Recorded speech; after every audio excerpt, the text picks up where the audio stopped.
Avui el calendari cívic té subratllada la data com el Dia d'Europa i ens trobem en el 788 dia de pandèmia i el 75 d'invasió d'Ucraïna.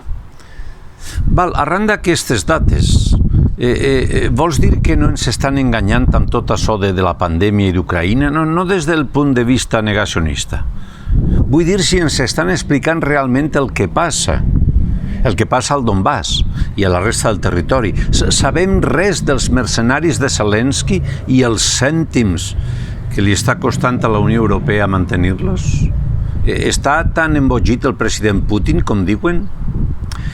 Llàstima que hem arribat fins al punt en què tot ens fa la sensació que és mentida o almenys no és del color en què ens mostren les coses. Hem creat aquesta societat del dubte i l'hem fet dia a dia, pas a pas.